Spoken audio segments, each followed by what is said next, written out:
Bueno, mis hermanos, muchas veces nosotros pensamos que el mensaje del Evangelio de Jesucristo debe tener gran cantidad de variaciones dependiendo del grado del crecimiento espiritual de las personas a las que nos dirigimos.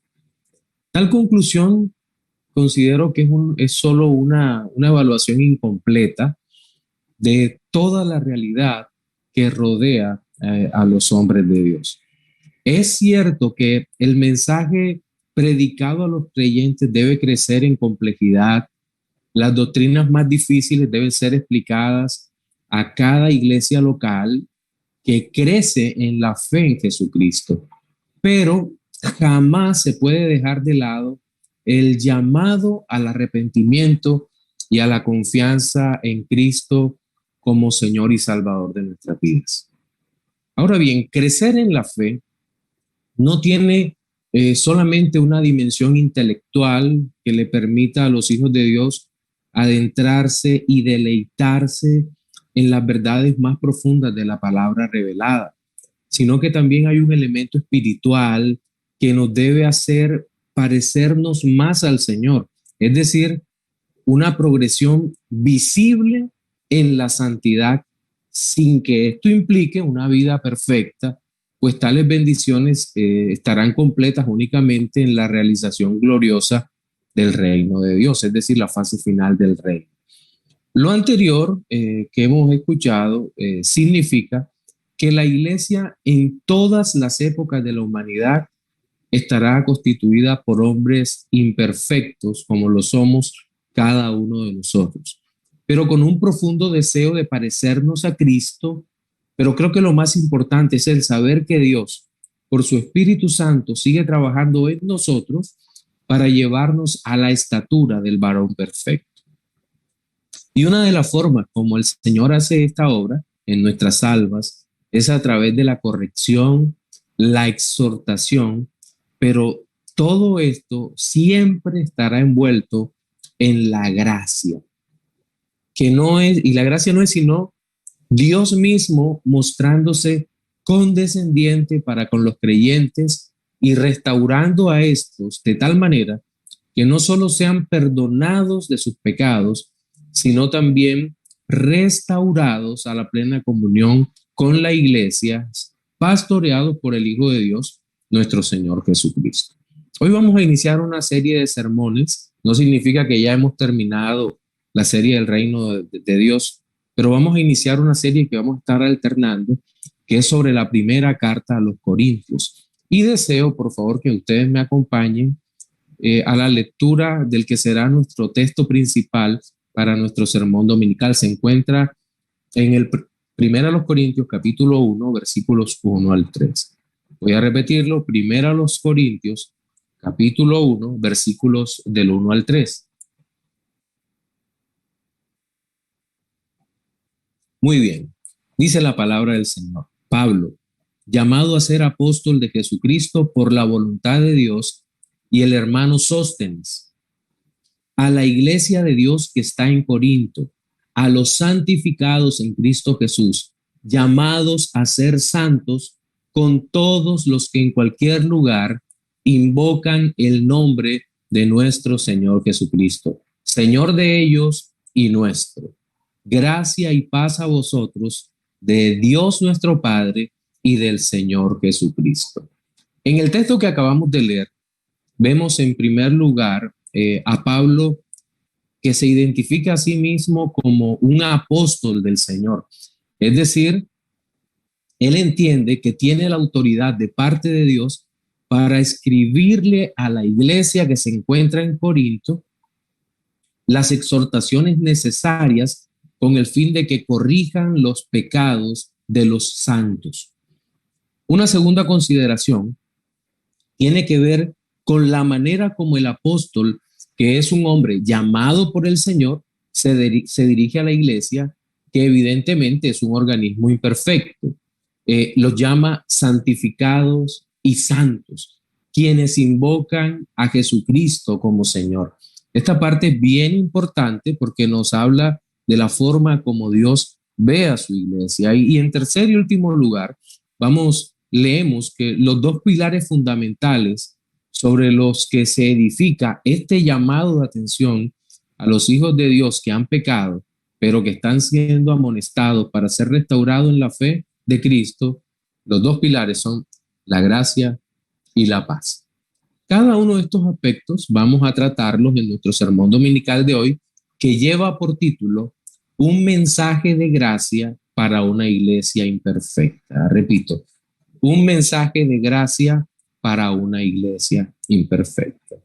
Y lo primero de lo que quiero tratar es que este mensaje de gracia está basado en la autoridad divina. Si ustedes y yo leemos el primer versículo, empieza diciendo: Pablo, llamado a ser apóstol de Jesucristo por la voluntad de Dios, y el hermano Sóstenes. Vemos que lo primero que escribe Pablo, tanto en esta como en otras epístolas, la epístola a los Romanos, la segunda carta a los Corintios también, es que se identifica como Pablo. Y es bien interesante que Pablo es el nombre, el segundo nombre de Pablo. Él se llamaba Saulo. No es un nombre cambiado como muchos han visto, no.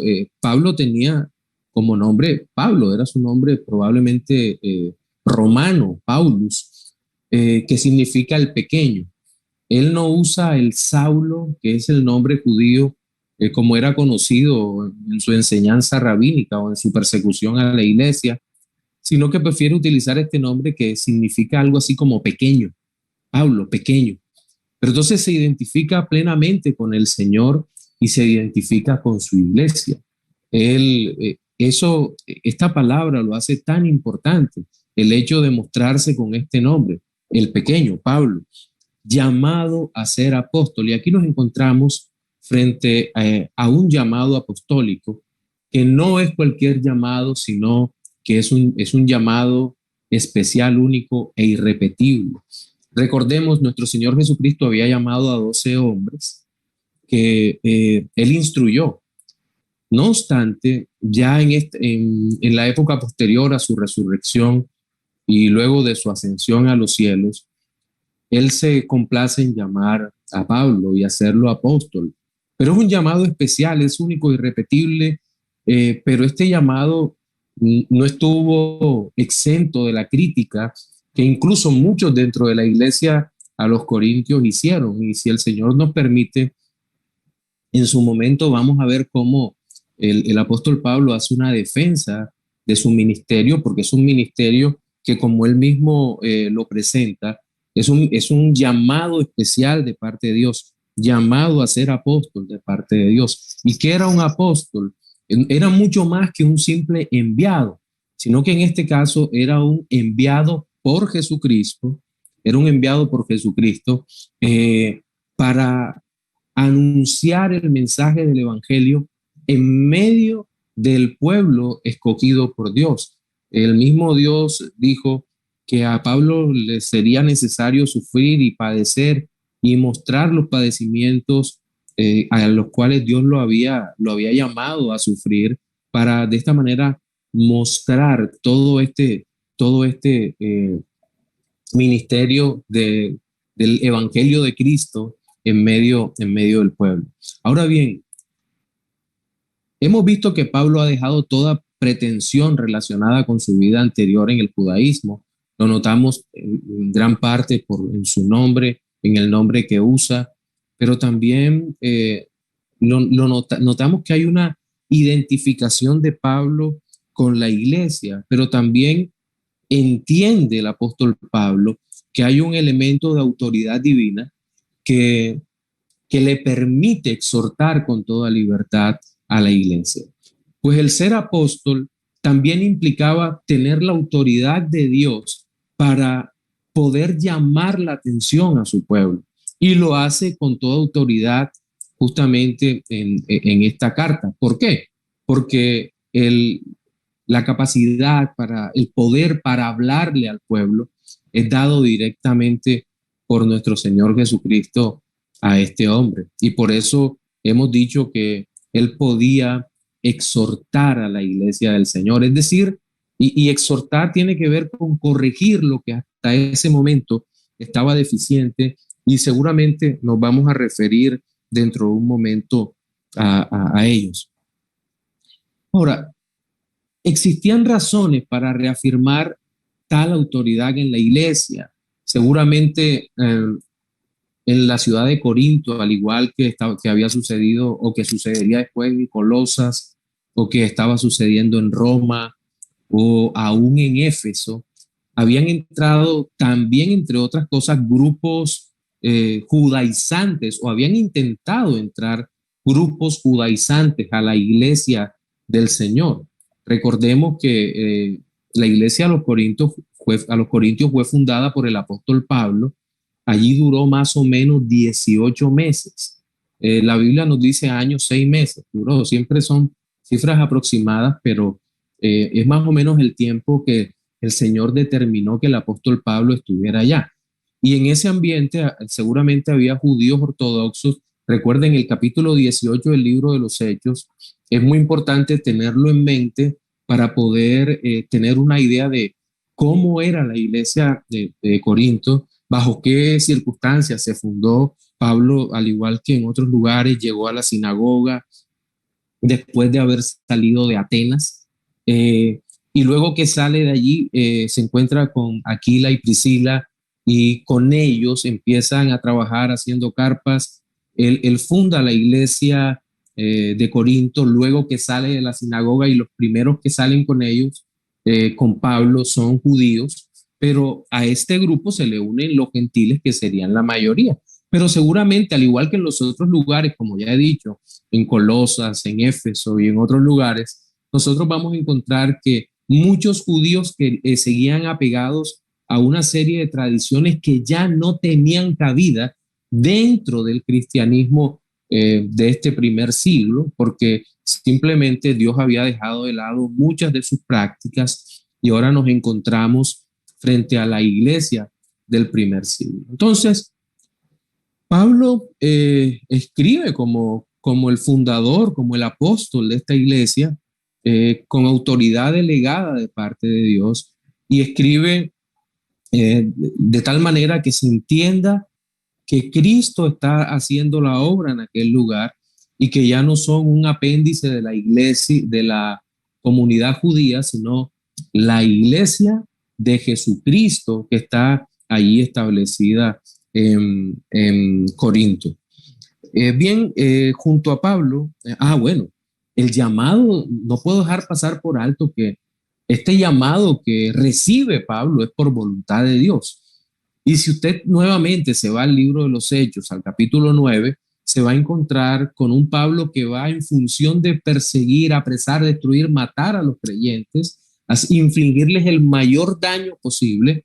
Y en ese camino el Señor Jesucristo lo encuentra. A veces somos como ligeros decir que usamos el lenguaje fenomenológico, lo que vemos, lo que percibimos. Pablo se encontró con el Señor. No, el Señor encuentra a Pablo. Lo encuentra perdido en sus delitos y pecados y se le revela a Pablo, lo saca de su error y podemos decir que el Señor es quien lo comisiona, es el Señor el que lo llama por su propia voluntad, como dice en el versículo 1, por voluntad de Dios. No fue que Pablo quiso buscar a Dios, pues la única intención de Pablo, si hubiera podido encontrar al Señor en debilidad y ser partícipe de su crucifixión en ese momento, lo hubiera hecho. Y por esa razón el Señor le dice a Pablo, Pablo, Pablo, ¿por qué me persigues? O Saulo, Saulo, ¿por qué me persigues? Es decir, al perseguir Pablo al cuerpo de Cristo, estaba persiguiendo al mismo Señor. Pero ahora, por voluntad de Dios, Pablo era lo que era. Un hombre de Dios, un apóstol de Dios, para el servicio de la gloria, de la gloria de Dios. Ahora bien, finalmente en el versículo 1 nosotros vemos un nombre que es el de Sóstenes. No significa que los dos hayan escrito la carta, Pablo el apóstol y Sóstenes, no.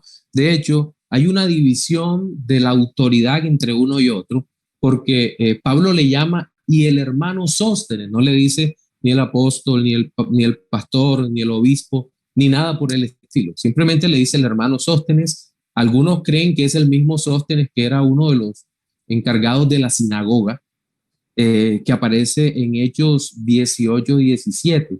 Casi todos los comentaristas bíblicos, Ernesto Trenchard, William Hendrickson, Matthew Henry, casi todos los comentaristas bíblicos están de acuerdo en que no están totalmente seguros de que este fuera el personaje, pero dicen, podría ser.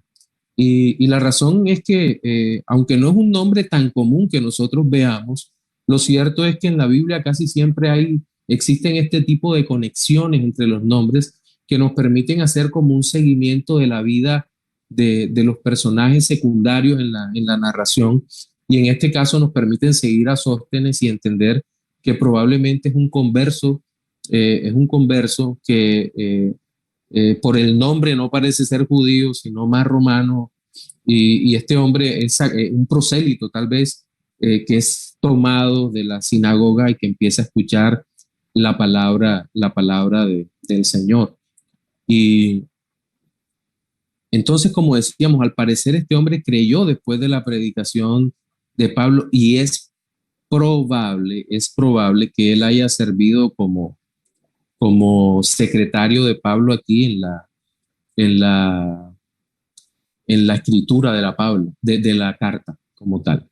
Ahora bien, hoy en día entendemos por la palabra de Dios que no existen los apóstoles, pero los escritos apostólicos nosotros podemos seguirlos porque son los escritos autoritarios que Dios utiliza para corregir a la iglesia, para corregirnos a nosotros. Y en ese mismo orden de ideas, yo creo que nadie puede reclamar para sí el derecho de hablar en nombre de Dios a menos que abriendo la escritura diga, escrito está en tal parte de la Biblia, en tal libro, en tal capítulo y en tal versículo. Entonces, la palabra de Dios es viva y eficaz, y sigue ministrando nuestras vidas, sirviéndonos y ayudándonos en todo. Bien, pero el mensaje de gracia no finaliza allí, sino que también tenemos que decir que el mensaje de gracia es dirigido a los santos, sí, a los santos imperfectos. Santo no es sinónimo de perfección moral en este tiempo. Y eso tiene que quedar claro en nosotros. Miren el versículo 2, como dice, a la iglesia de Dios que está en Corinto, a los santificados en Cristo Jesús, llamados a ser santos, con todos los que en cualquier lugar invocan el nombre de nuestro Señor Jesucristo, Señor de ellos y nuestro. Bien, la iglesia de Dios que está en Corinto, esta frase me fascina porque más de una vez nosotros hemos visto esas películas, las comedias románticas, y en más de una de esas comedias románticas el galán que es todo estereotipado, es todo menos un tipo normal o menos que un tipo casual, le pregunta a la dama generalmente en una discoteca o en cualquier cosa, uno de esos lugares en donde no debería estar, y le dice, ¿qué hace una chica como tú en un lugar como este? Creo que aquí es algo parecido. ¿Qué hace la iglesia del Señor en un lugar como Corinto? Es la pregunta que uno se haría. ¿Y por qué? Bueno, la iglesia del Señor, nosotros sabemos lo que es la iglesia del Señor, el cuerpo de Cristo, la novia de Cristo, la esposa de Cristo, el edificio de Cristo, los redimidos por Cristo. Podríamos hablar de muchas maneras con relación a la funcionalidad de la iglesia o la relación que tiene la iglesia con Dios. Y en esta parte se nos dice la iglesia de Dios que está en Corinto. ¿Y qué era Corinto? Bueno, Corinto era una ciudad que quedaba en la península del Peloponeso. Unos 5 siglos aproximadamente antes de Cristo había prosperado muchísimo, pero había sido una ciudad comercialmente rica, eh, pues tiene salida hacia dos lugares del Mediterráneo. Por el oriente conecta con todo lo que es Asia Menor y todas estas provincias por el oriente, mientras que por el occidente era muy fácil comunicarse hacia esta Europa maravillosa, donde estaba lo que estaría el centro del Imperio Romano, es decir, Italia, luego, y en todos estos países donde sube. Hacia el norte tendría a las ciudades de Éfeso, Colosas, en fin, estaba muy bien ubicada y tenía como rasgo particular de su geografía que era un istmo, como Panamá, pero mucho más estrecho, por decirlo así.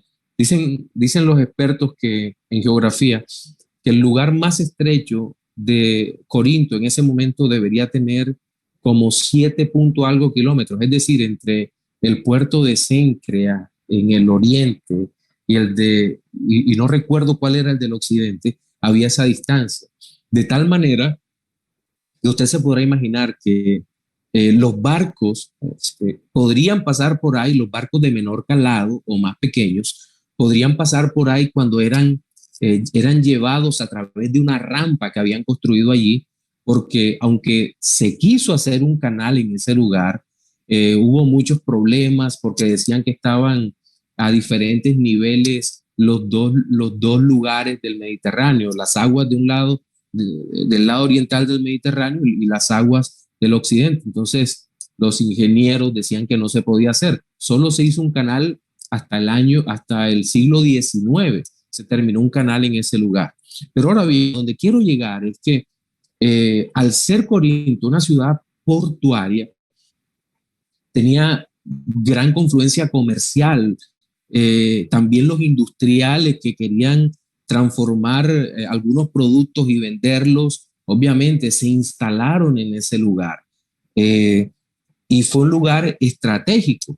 Todos los barcos que no querían dar una vuelta de 400 kilómetros alrededor de la península preferían pasar los barcos por Corinto. Eso generaba empleo, generaba una cantidad de costos y demás, pero allí llegarían gentes de todos los lugares del mundo, de todos los lugares del imperio, se establecerían allí, era multicultural, pero a eso tenemos que añadirle la situación espiritual de Corinto.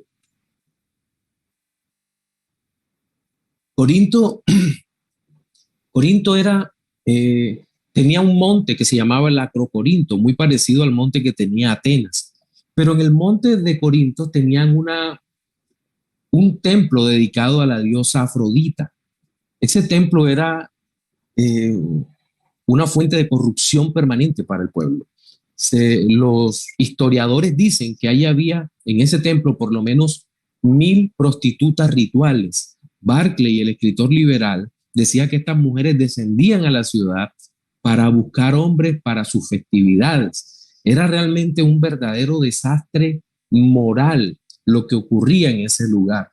Pero también otros escritores como Hendrickson y demás dicen que el agua de toda la antigüedad era tan mala que purificaban el agua con vino, es decir, creo que eran por 3 medidas de vino se usaba una de agua. Bueno, en Corinto se usaban 3 medidas de vino por una de agua.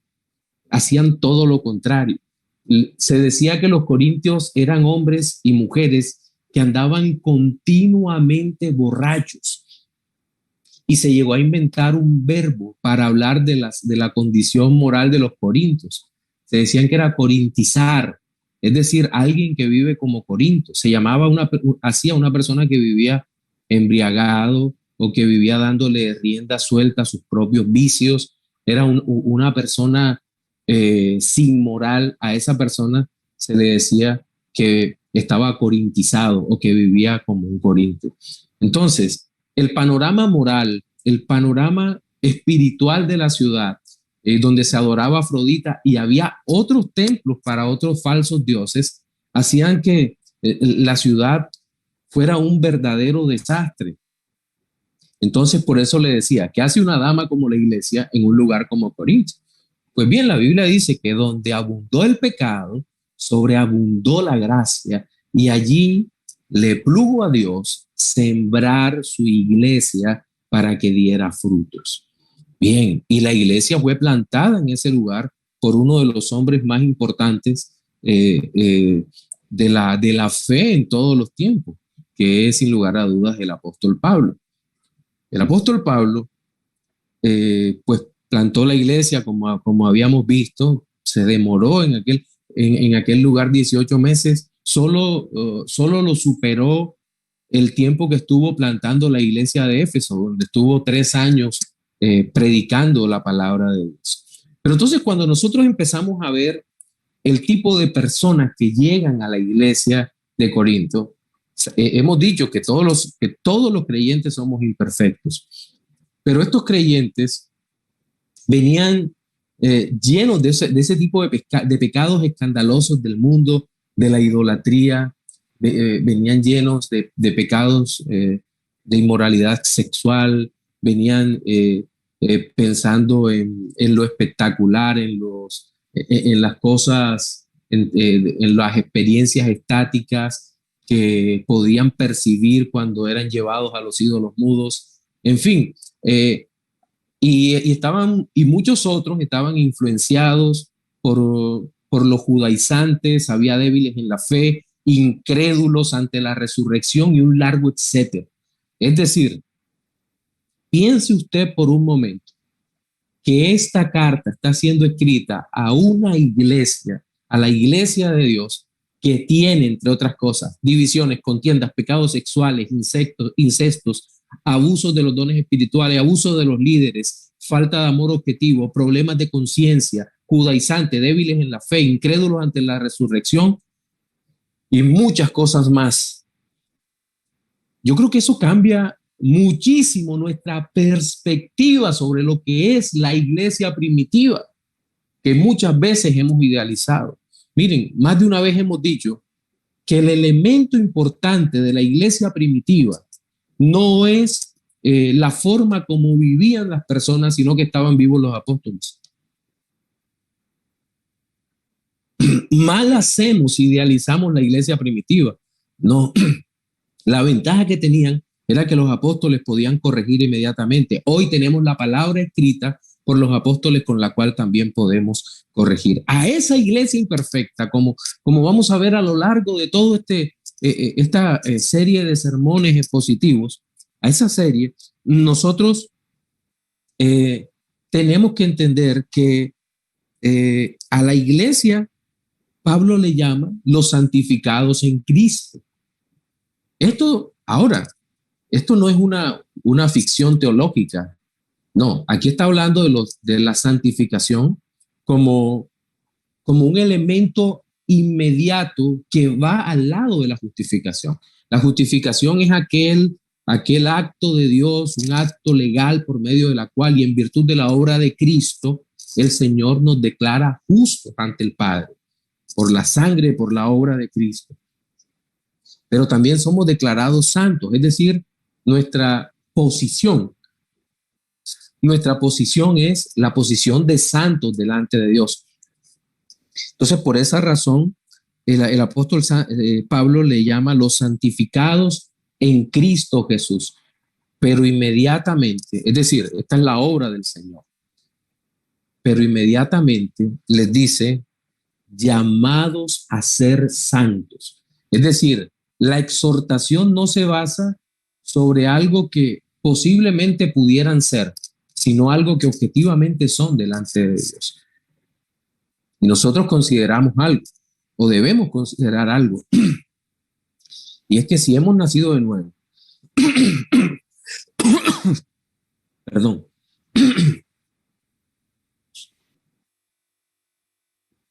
y es que si hemos nacido de nuevo, si el Espíritu Santo de Dios ha obrado en nuestras almas, en nuestros corazones, entonces tenemos que vivir conforme la palabra de Dios nos dice que debemos vivir.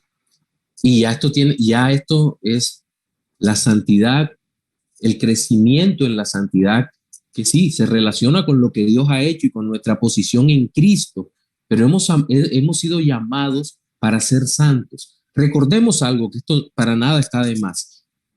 La palabra santos, agios, es apartado para el servicio de Dios. Apartado para el servicio de Dios. Sí hay una cualidad moral, efectivamente, pero siendo totalmente objetivo con la palabra de Dios y entendiendo esa relación con la pureza, hay una extracción. La iglesia como tal, la iglesia de Cristo ha sido llamada, apartada para Dios. Recordemos que la palabra en griego koiné, con la que se escribe iglesia, es eclesía. Ek, que es extraer, y klesis o kaleo, que es un llamado. Y no es cualquier llamado, es el llamado de Dios, que se entiende dentro del contexto. Dios llama a su iglesia y la separa para sí.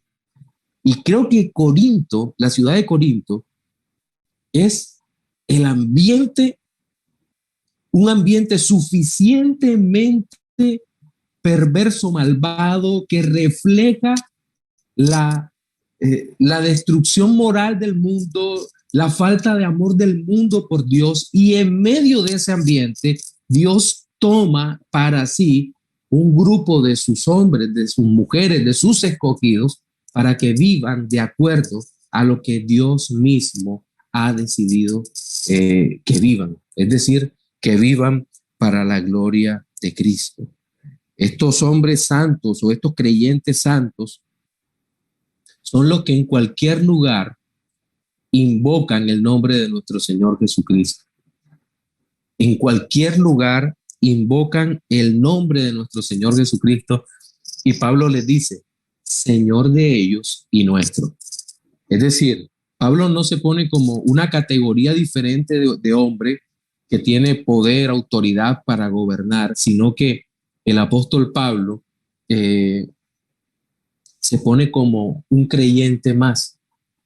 Entendemos que el apóstol Pablo es un hombre, es un apóstol, obviamente, es un hombre llamado por Dios que quiere vivir para la gloria de Dios y que tiene la autoridad para exhortar al pueblo para que haga la voluntad de Dios. Disculpen.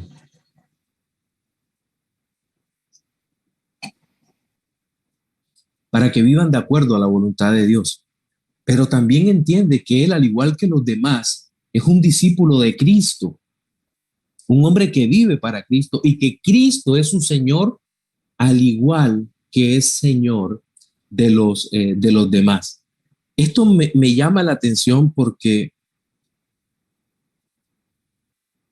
en primer lugar, Pablo remarca o demarca la identidad colectiva sin perder lo individual. El cristianismo no es el colectivismo absoluto que muchos han tratado de plantear, que muestran a la iglesia como un gran colectivo socialista o algo por el estilo, y no es eso. Los seres humanos seguimos siendo individuos que tenemos vidas privadas.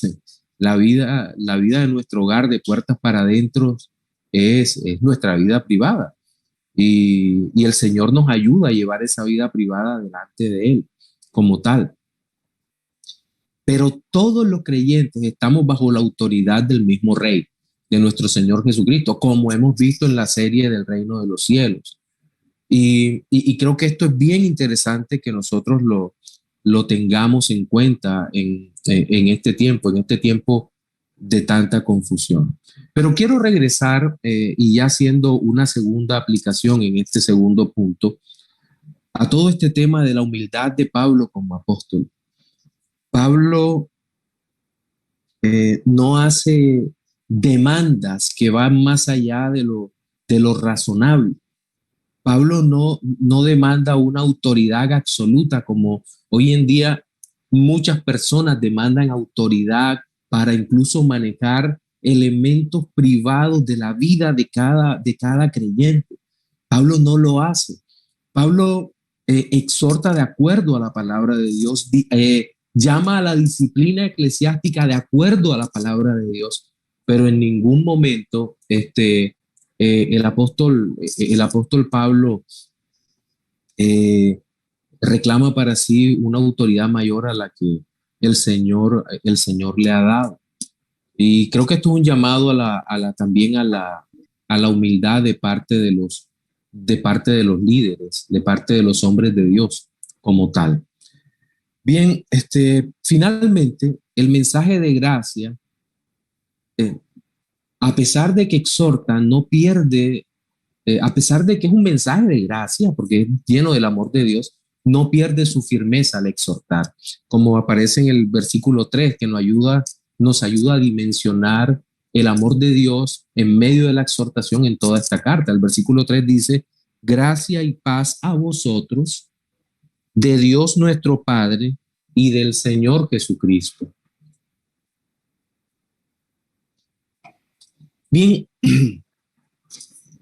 la gracia de Dios, nosotros la entendemos, está el griego caris o cariti, como se utiliza en varios de los textos, sobre todo en las salutaciones. Las cartas casi todas tienen una misma estructura, una, un saludo o salutación, luego viene una especie de acción de gracias, posteriormente ya viene el cuerpo del el cuerpo o el desarrollo del asunto a tratar, para finalmente puede haber una doxología o no, es decir, una parte donde se le da gloria a Dios y una salutación final. Casi todas las cartas tienen la misma estructura, pero recordemos que cada palabra usada no es un simple formalismo de saludo en donde en donde nosotros decimos, hola, ¿cómo estás? Pero no esperamos respuesta.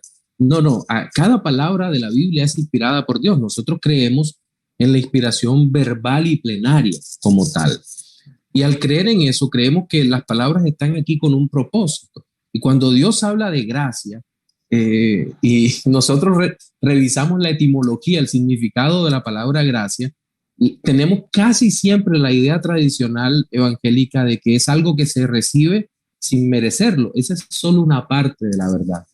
La gracia, como la presenta la Biblia, es Cristo dándose a su iglesia. Los dones de Dios en la salvación son Él mismo. Repito, la gracia como la presenta la Escritura es Cristo dándose a su iglesia. Los dones de Dios en la salvación son Él mismo. Dios dándose es la gracia. Y esto es una verdadera maravilla, la gracia de Dios. Los hebreos tenían la palabra griega shalom, que usted mucho ha escuchado. Y eso significaba mucho más, perdón, todavía no me voy a adelantar. La gracia como tal no tiene que ver con shalom, que es paz, pero de eso vamos a hablar en un momento. Pero la gracia como tal era algo de tan suma importancia para el hebreo que también lo entendía como tener a Dios con él. En el contexto griego, el cariti, el cariti era justamente como haber sido impactado por algo que definitivamente yo con mis recursos no podía obtener. Y eso es bastante significativo. Ahora, ¿cuál es el resultado de la gracia en el corazón del creyente y en la iglesia? Pues la paz. En Romanos capítulo 5, nosotros leemos, versículo 1, justificados pues por la fe, tenemos paz para con Dios por medio de nuestro Señor Jesucristo. Entonces, la paz es el resultado en el alma que trae la gracia. En hebreo, la gracia es shalom. En griego es eirene. De hecho, había un funcionario, no sé en qué periodo del Imperio Romano, pero había un funcionario que se llamaba el superintendente de la eirene, es decir, el superintendente de la paz. Este hombre iba por todos los lugares del Imperio Romano, o estos hombres, porque eran varios, iban por los lugares del Imperio Romano, iban a los pueblos preguntando qué cosas necesitaba el pueblo para vivir tranquilamente. eh, y a ellos se les comunicaba las cosas que se necesitaban, el superintendente de la IREN, de La Paz. Entonces, imagínense cuán importante era el concepto de paz, que iba más allá de la simple ausencia de tribulaciones, sino todo lo necesario para la prosperidad. Naturalmente, la mente judía de Pablo, cuando entiende todo lo necesario para la prosperidad, no era simplemente eh, eh, no tengo guerras, no tengo problemas, no, era mucho más que eso, era mi condición de tranquilidad espiritual, mi comunión con Dios, todo eso tenía que ver con la paz. Por eso el saludo del judío, del shalom, que era respondido con la paz sea contigo también. Y muchas de las religiones semíticas, pues evidentemente tienen esta palabra, la paz como tal. Entonces, para el creyente, la paz no es la ausencia de tribulaciones, como muchas veces se nos ha dicho, o la ausencia de guerra. No es la paz a cualquier precio, como ya lo hemos dicho. Nosotros podemos observar que la reconciliación por gracia es la paz para todo creyente. Si por la gracia hemos sido salvos, hemos sido salvados, vamos a tener paz. Vamos y entendemos que el Padre aceptó el sacrificio del Hijo a favor de sus escogidos o en favor de sus escogidos, de tal manera que nosotros estamos tranquilos, seguros y confiados en la obra poderosa de nuestro Señor Jesucristo. Pero también vemos la buena voluntad del Padre que queda, la buena voluntad de Dios queda expuesta en el creyente como tal. Dios nuestro Padre y el Señor Jesucristo. Nos muestra también que Dios no está dividido, que Dios, el Dios Trino, ha obrado en todo esto para la salvación de nuestras almas como tal. Bien, en nuestro sermón dominical de hoy observamos tres aspectos relacionados con el mensaje de gracia para una iglesia imperfecta. Fueron, en primer lugar, un mensaje de gracia basado en la autoridad divina. En segundo lugar, un mensaje de gracia dirigido a los santos imperfectos. Y finalmente vimos un mensaje de gracia que no pierde su firmeza al exhortar. Reflexiones finales para los no creyentes. Amigo, seguramente estás en medio de un mundo en donde no hay paz. Las noticias cada día parecen ser peores. Cada vez el mundo está más asustado, temeroso. Pero la verdadera paz no vendrá como resultado de que en el mundo cesen las aflicciones, sino que la verdadera paz para tu alma solo es posible si Cristo el Señor llega hasta tu corazón y te da la salvación, y siendo salvo podrás tener perpetua paz en Jesucristo. Para los creyentes, mis hermanos, no somos perfectos aún. Hemos sido salvados por Dios, hemos sido unidos al cuerpo de Cristo, pero es evidente nuestra imperfección. Por eso Dios dejó su palabra, y en su palabra Dios nos exhorta en el amor a que vivamos como Él quiere que vivamos.